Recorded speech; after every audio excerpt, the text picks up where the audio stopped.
3 days కంప్లీట్‌గా room dark చేసుకొని ఇంట్లో గూడా డార్క్ రూమ్ మెడిటేషన్ చేయొచ్చు. నేను చాలా సార్లు అలా చేస్తుండేవాడిని. అప్పుడప్పుడు ఫ్రైడే ఈవినింగ్ నుంచి మండే మార్నింగ్ వరకు చేసేవాడిని. తర్వాత మనము వీలైనంత మౌనంగా ఉంటూ ఓన్లీ ఫ్రూట్స్ కానీ, లేకపోతే యాక్చువల్‌గా అప్పుడప్పుడు అటుకులు, పచ్చి అటుకులు ఒక్కటి పెట్టుకొని గూడా ఒకాయన 1 ఇయర్ పచ్చి అటుకులు, కిస్మిస్ ఆ 2 పెట్టుకొని ఒక 1 ఇయర్ గుహలో ఉండిపోయాడన్నమాట.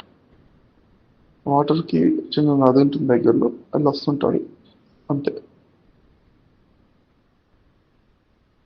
అతన్ని చూసినప్పటి నుంచి ఇంకా ఎన్ని రోజులైనా మనం ఉండిపోవచ్చు అని క్లారిటీగా.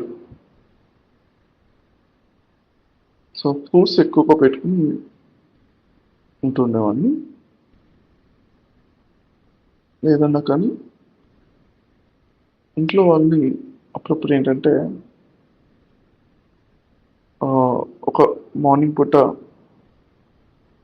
ఇంకో టైంలో 9కో 10కో 11కో ఒకసారి ప్రదీప్ అన్నయ్య ఒక ఫ్రూట్ జ్యూస్ చేసి ఇచ్చేవాడిని అక్కడ. డోర్ బయట పెట్టేవాడు. బయట పెట్టి టక్ టక్ అని తలుపు కొట్టేవాడిని. అయితే మరి ఏదో టైంలో డీప్ మెడిటేషన్ ఉంటే ఓకే. డీప్ మెడిటేషన్ లేకపోతే డీప్ మెడిటేషన్ అయిపోయిన తర్వాత లైట్‌గా డోర్ ఓపెన్ చేసేసి అక్కడ చేత్తో తడుపుతూ ఆ గ్లాస్ పట్టుకుని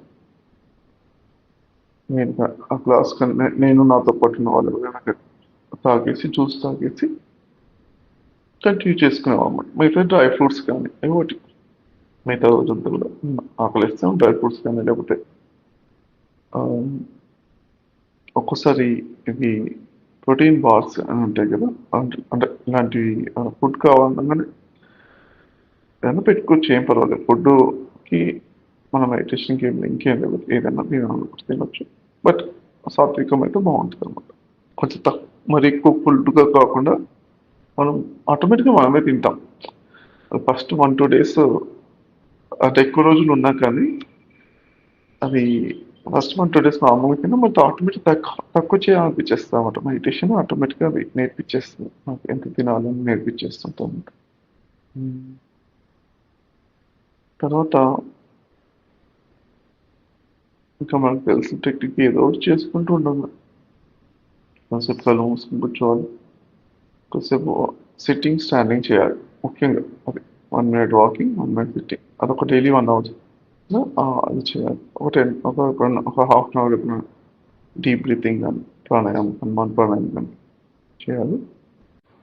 అంతే. మనతో మనం టైం స్పెండ్ చేస్తుంటే ఆటోమేటిక్గా మన లోపల ఆత్మస్వరూపం, ఆనంద స్వరూపం అర్థమైపోతాం. మనలోని ఆనందం మనకు బయటకు వచ్చేస్తుంది. మనం ఆత్మతో అనుసంధానం అవుతామంటే.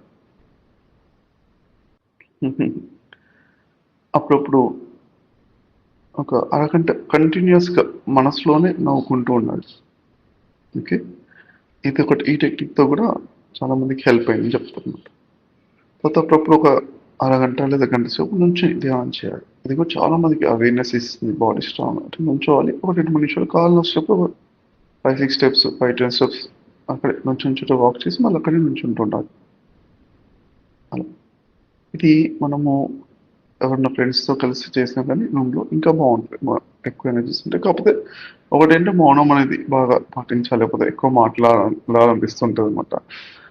కొంచెం మౌనంగా ఉన్నాం అనుకున్న వాళ్ళకు పక్కాగా మౌనంగా దాన్ని నిర్ణయించుకుని కావాలంటే ఒక మాట్లాడాలనిపిస్తుంది ఒక్కోసారి. ఎందుకంటే అందరికి ఉంటుంది కదా, మాట్లాడాలని మనసుకు అనిపిస్తుంది కాబట్టి కావాలంటే మాట్లాడుకునే టైం ఉన్నా కానీ పెట్టుకోవాలని పెట్టుకోవచ్చు, కానీ తక్కువ టైం పెట్టుకోవాలి, 10 మినిట్స్ అంతే.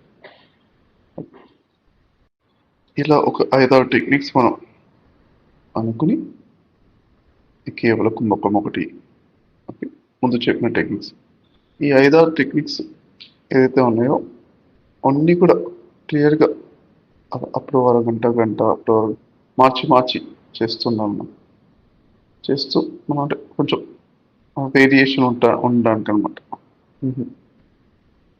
యోగ నిద్ర చాలా మంచి, చాలా ప్రతిసారి కూడా యోగ నిద్ర ఉంటుండాలి. మరి తర్వాత మధ్య మధ్యలో ప్రాణాయామం, కేవలం కుంభకం, స్టాండింగ్ అండ్ సిట్టింగ్, నవ్వడము, డ్యాన్స్ ఒకటి. అన్నిటితో కలిపి చక్కగా హ్యాపీగా మరి చేస్తూ ఉంటే మనతో పాటు మనమే ఉండాలన్నమాట. అది ఇంపార్టెంట్. ఓకే.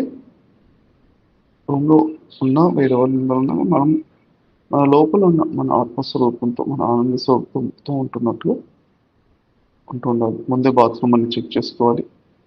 ఎలా ఉంది బాత్రూమ్ లోపల. మనము చీకట్లో కూడా వెళ్ళవడానికి కావాల్సినట్టు రిహార్సల్ చేసుకోవాలి.